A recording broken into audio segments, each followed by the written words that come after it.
Hello, hello, and welcome to another episode of Community TV with Adaire. This is TV for you by TV from me, and this is where I help people in the community I bring you people in the community who are doing amazing things to enhance the lives of people around them, and that could be anything from vegan cooking to permaculture to physical fitness to yoga, meditation, personal development, which brings me to our amazing guest that we have today, Jane Whiting. Now, she is let me see here, she is a relationship coach and the art of feminine presence teacher who loves helping women who are committed to their personal growth bring more love, harmony, and feminine energy into their world.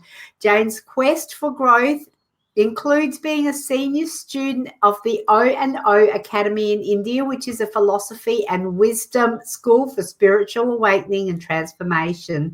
Her personal challenges and transformation inspires her deeply to empower as many women as possible to experience their innate wisdom and feminine energy, so they too can have the life, the love, the relationships they truly deserve. I'm going to bring Jane in and, well, welcome.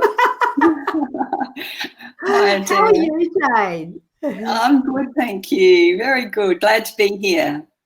Thank you so much for joining me today. I really do appreciate it. And I've heard you talking about the art of feminine presence for some time, and I haven't really got a handle on exactly what it is, but I know it's something I need to know about. Before we get into that, I would love to say hello to Susie.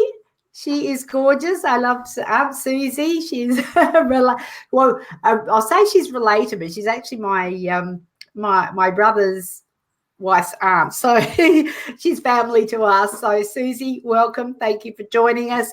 And Stephen's been here and said hello. I don't think he's actually here with us now because he's probably sleeping over in the UK.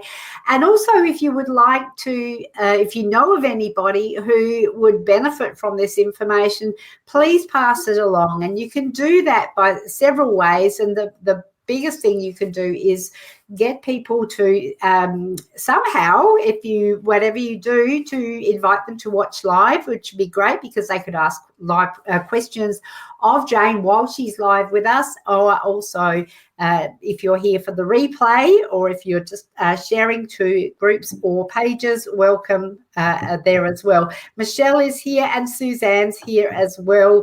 You've got some groupies. Suzanne, yes, Jane is amazing. So Jane, what brought you along this path to be talking to us today around the art of feminine presence, and why is that? Like, your passion for that absolutely shines through. So give us a little. Okay, well, I was a bit of a mess, I guess, to be honest. I had a lot of baggage from my childhood and a lot of resentment and hurt towards my mum. And this translated into a lot of problems in my relationships, especially with men, really just with men, I have to say. And I guess after I had young children, I was really struggling in my marriage with my husband. I was very needy and insecure. My self-worth was really zero, to be honest. I really, really disliked myself intensely. And I sort of had a bit of a bit of a crisis, I suppose, when we had two small children, and I realised that I had to wake up fast, or I was going to be another divorce statistic. So my journey of spirituality started then. Something that I'd cut off for decades. I really embraced that and started meditating every day and started learning about relationships. And I sort of had this gut feeling. I sort of knew my mother's mother died at her birth, and we were never told. We never knew that Mum was adopted, but I always knew. Instinctively, I always knew. And after having small children, I had this burning desire to know more about where Mum's family of origin. And I realised as I said, I knew deep inside of me that I had a lot of wounds related to being feminine. I was really confused. I was, needing and controlling and insecure and bossy, and I really didn't like myself and I was very burnt out. I'm sure I had chronic fatigue and still do have it a bit now. I have to be very careful with my energy levels because I was so much in overdrive. I worked as a nurse and I was so much into over-functioning, doing everything for everybody else and just completely neglecting myself. And the trade-off is that people don't really like you that much when you're not really being true to yourself. So it's been an interesting journey, and we all have interesting stories, but I just realized that I had to do some work on my feminine self. Like I felt like there was a major wounding in my family, in my generational patterns from the women in my family, even though I didn't know much about them. So cutting a long story short, I had some amazing experiences when grandmothers came to me in my dreams that I hadn't never really taken any interest in. And so I really made a promise to myself and to them and to my daughters also that I would really start to work on healing my wounded feminine. And I didn't even know really what my wounded feminine was, or probably what I thought it was really not how I see it today. So, and I've found that it's been a game changer, an absolute game changer. Yeah, and I think that I've never heard of the term the wounded feminine before, and I think it's really interesting to hear people's stories because we are who we are, I guess, but because we bring that stuff with us through. I know Carl Jung used to called it the archetypes, or past lives. If you subscribe to those beliefs, and they cause the patterning and the behavior that we do in our lives, that we display in our lives currently. And I was really interested in the art of feminine presence because it was I've spent my life unknowingly in a very masculine or male dominated environment in terms of masculine energy, and even to the point of fitting in, adopting the male energy or the masculine energy to be able to function effectively in a setting. I think you may have perhaps you may have experienced in the nursing profession, because even though the nursing, I wasn't surprised to hear you say that you were a nurse, because that's the helping profession. But I think the institutions that we have in our society today are very, very much a masculine energy bring to them. It's my own observation, and I could be wrong. However, working in the institution of government, and that it was soul destroying for me personally, and in my quest over the last decade to find. And it's a long journey, and I've got way so much more to learn. But I'm interested in how we can use what you've learned and what you teach for us to. And I think, is it whether we're male or female, or do you work with just women, or what does it look like when you're teaching people to practice the art of feminine presence?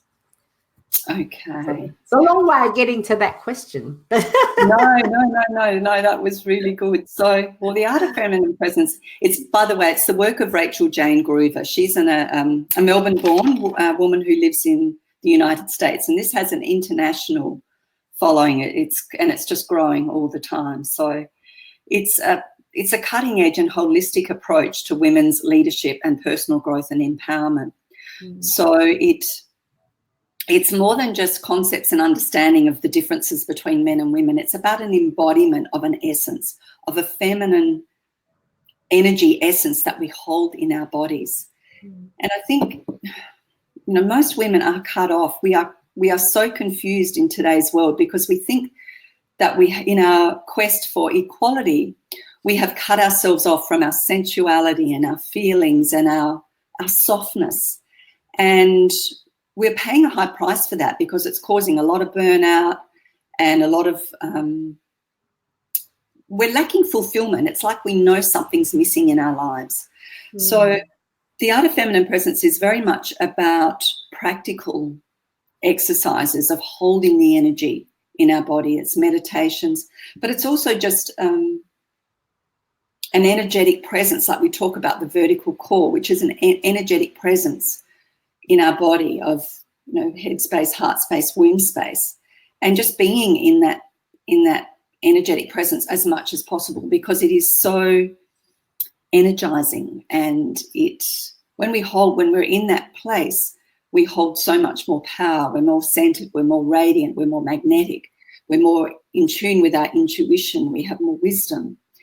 And your question about men and women, I haven't taught this to men, but men have feminine essence as well. Like, we need both. We need to have masculine and feminine energy, and masculine and feminine essence. So this is not gender specific, but obviously it appeals a lot more to women.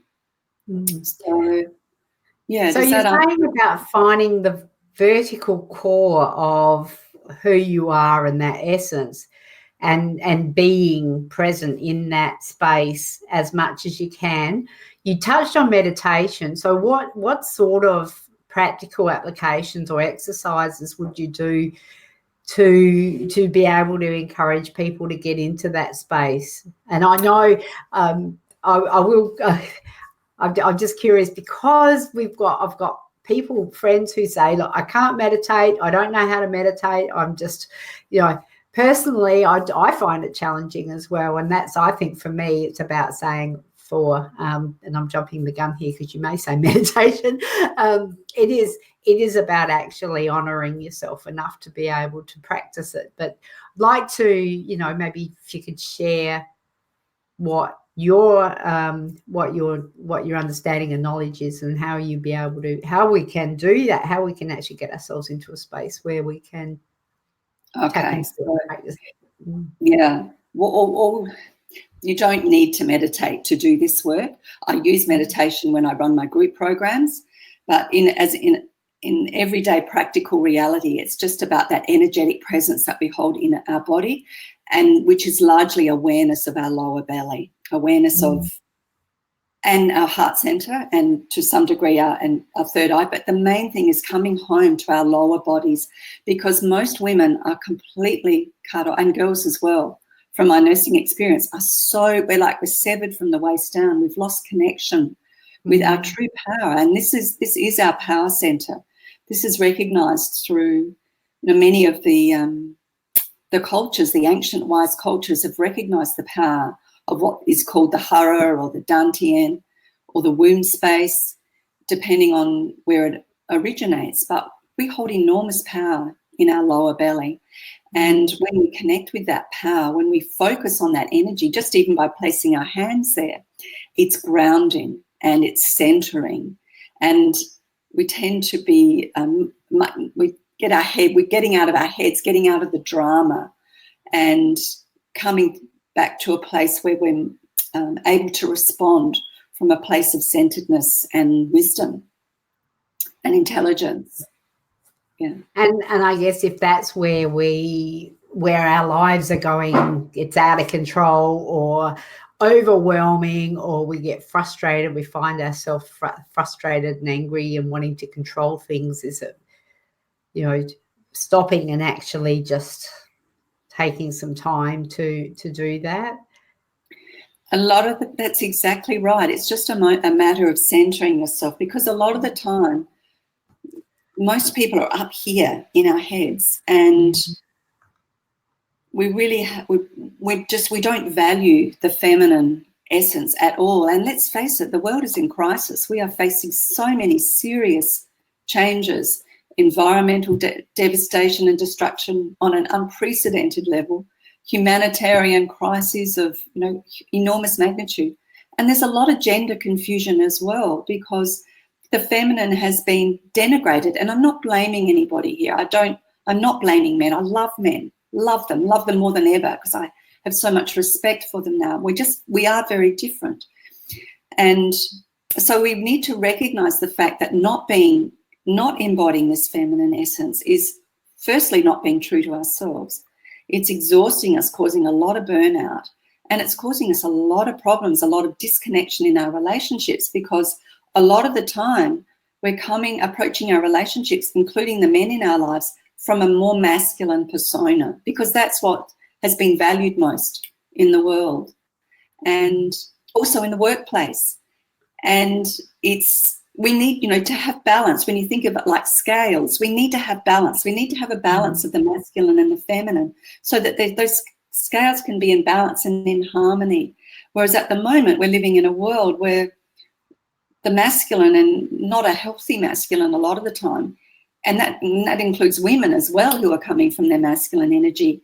And as I said, look at the chaos, look at the state we're in. We're in dire straits. And I can totally understand it when you say that, coming from your masculine. As I said before, it was in emergency services, where very much a male-dominated industry, and the masculine energy is very, very prevalent. And I remember I used to say that, I'd never been in a place where there was so much testosterone, and I'm sort of drawing the equivalent to the male and the female energy, and the male and female presence as well, in terms of we both have both, but we were to operate in that environment.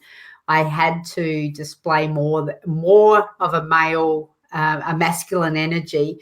Then I think that I was actually capable of, because I did it. And we had to have all the problems solved and all the blueprints rolled out, and we had to be able to go toe-to-toe with these, there was one guy, I remember, he called himself Bob. It wasn't his real name, but he said he was proudly the big overbearing bastard, which is why. And there were people that modelled themselves on that behaviour, because that was how it was done. And if you didn't, you just got eaten alive. Well, I nearly got eaten alive. But, I mean, having said that, there were many, many, many good moments, and I met many, many amazing people. But the end result was I actually chose to leave for my own sanity. And like I said, spent the better part of the last decade trying to find the feminine part of me. I actually didn't even realize that that's what I was doing, because it was, it was so buried and stuffed down by whatever it was that, sort of by the unhealthy masculine energy, I think. Yeah. It's the default, Adaire, for most of us. We feel that we need to be in that masculine persona unknowingly. And you can still do all those things. You can still be in a role like that, but with that awareness of being home in your physical, energetic presence, in your vertical core. So I think there's a lot of misunderstanding that the feminine is weak and soft and submissive. It's not at all. It's very strong, very powerful. And you can be very busy, very active, and very successful, and doing very active things while still maintaining that core essence of your feminine energy. And that is what I find so exciting, so exciting. And I think that it's, and to delineate, I guess, the difference between the energy and the male-female, masculine, feminine energy, and males and females. I like the idea that we all have all of them. There's a guy who wrote A Whole New Mind, Daniel H. Pink. I don't know if you've heard of him, but he says, why right-brainers will rule the world. But I think that there's an equivalency there. I know we're talking about a heart space and an energy space rather than the left and the right brain, but I definitely think that there's a movement now, or there's something happening now. I can't explain it, but there's things like, there's people like you teaching the art of feminine presence, and there's people like Daniel who are writing about the left and the right brain, and the left being the systematic, logical, generally associated with the masculine energy, or the masculine, and then the right brain being the creative and the more flowy, illogical, associated with the feminine energy. So there's these things that are coming together that are not necessarily, sort of, I don't know, that it seems to be like there's almost like a movement that is happening where people are saying that there's got to be more than this, and the pendulum seems to be swinging, and there's more and more people that are embracing that non-competitive, that more collaborative approach where we can, we don't have to go to war to sort things out. We can actually sit down and we can work out, or just work together to work out how everybody benefits, and then we have an abundance mentality rather than a lack and a competitive mentality. So, and I would imagine that the art of feminine presence would be tapping into that as most well. Definitely. That most definitely. And that I so love what you just said then, because there is a movement. It's like there's a global movement or a global awakening where it's almost like the planetary forces are in alignment and there's no stopping it. It's like women are being called. And so often women say to me, like, a year ago, I wouldn't have understood what you're going on about, but now I really get it. I hear that all the time. It's like times are changing fast, and it's sort of like the need of the hour. They need to. And we need to embody, it needs to happen for men as well, like so that we can, so that they can shine too, because when one is damaged, the other's not flourishing either. So it's just a win-win for all. And it's great that the men are speaking out about it. So it's great that we what? That men are speaking out about it too. Like there are a lot of men speaking about it also. Yes, I think that's amazing as well. And I think, like I said, it's about having a balance between their masculine and feminine energy. So if someone like me, I'm just aware that I may have become a bit pixelated. I'm not sure whether I'm live streaming. If I drop out, I'll refresh, or if you drop out, just hit the refresh button and pop back in. Our internet can be a bit dodgy right at the moment. So now what was I going to say? So if you are, as I was, and I think it's going to be an evolutionary journey that is never going to end, ever. And I hope not, because I think it's quite exciting as well. I used to think, one day I'm going to wake up and I'll be there. I'll be it, and then I realised that that's not going to happen, because when that happens, you've died. I think because there's always something more to learn or some more growing and development to do. But what I'm wondering in terms of the pain that I know that I went through, and I didn't even know what I was looking for when I knew that I had to have something that wasn't there. So the damage, I guess the masculine energy, that you used a word for it before, and I'm just trying to think what it was. Was it not a damaged one, a controlling masculine energy, or there was something that was not functioning right about masculine? Over-functioning, probably. Over-functioning? Over-functioning masculine, because it was, because I would say, if you take it back to biblical or, like the real spiritual thing, the masculine energy is there to keep the tigers away and keep like we can get the courage with the feminine energy as well. But I think it's around, sort of more of the, I guess the logical and making things sort of flow. But if you're not doing that in the proper masculine or with the proper balance, maybe you've got too much control and too much dominance. I don't know. Help me out here.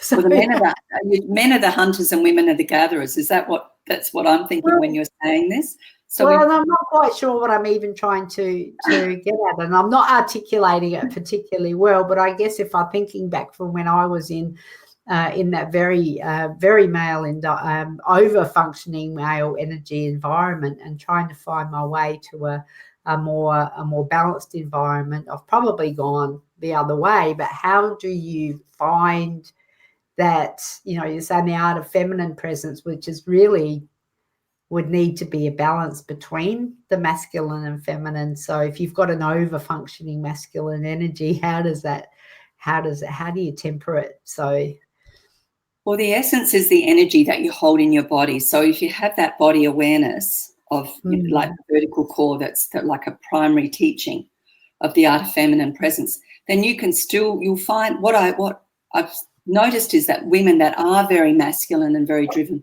they soften. And I've seen it in myself. There's a softening. So it's not something where one takes over. It's something that you can be doing all the time, being in your feminine core, and still be doing masculine, what's called masculine tasks. See, we're not wired. Men and women are wired differently. So that's why there's so much fatigue and burnout and adrenal fatigue. It's just huge for women in today's world because we're taking on so many roles. We're working full time, trying to keep fit, look good, raise a family, have a great relationship, and run a business. And no wonder we're burnt out. Like our grandmothers just raised the children. I mean, I'm not saying they had it easy either, but, you know, physiologically, we don't have the nervous systems to be on the go, go, go, go all the time. We don't. We can't do it. So when you're in your feminine essence, it's an energizing, revitalizing practice that you could just keep going. And because we're still embodied, like it's like you're talking about the left brain and right brain, it has this effect on our body, on our overall nervous systems and the way we function, so that we can still be really active. And also when you're in tune with that, you're more aware of when you need to take time out, when you need to soften and lean back, when you need to just, let go of the control mode and just say, hey, your intuition's much stronger, your inner wisdom, and you're more in tune with the environment and your senses, and life's more fulfilling as well. I don't know if I went off on a tangent there, but no, I'm sold. Where do I sign up? No. Seriously, I know you've got some information sessions coming up. Yes. So if for people who do want to know more about it, and I'm definitely on that path of exploring more, I see you, and I sat next to you at our recent Women in Business Adelaide event, and I'm just going, you have got just such a gorgeous presence. And I'm like, I want to be like her. And I was just inspired because it's just such a lovely, you just exude this just beautiful just presence, and and that's what you're teaching. It's definitely you're a great example. Unlike me, I could be a horrible warning. So where can we hook into your stuff to find out more? Okay, so I teach the art of feminine presence on an ongoing basis. It's a 5-weekly program, but it's ongoing for those that want to continue. So I teach that live in Adelaide, and I'm running an introductory night next Tuesday night. So we can post the detail. I think I've got a link. I think I gave you a link for that. Yes, there's a link to your business page. Is there an event on your page there? And there's also a link to your website above. Yeah. So people keep going. And for those women who don't live in Adelaide, there are various art of feminine presence groups around the world. But it's also something I use in my practice, in my coaching practice. So I use it with my online coaching clients as well, because I see it as such a crucial part of the work that I do in helping women have what they want in relationships, because men just love feminine essence women.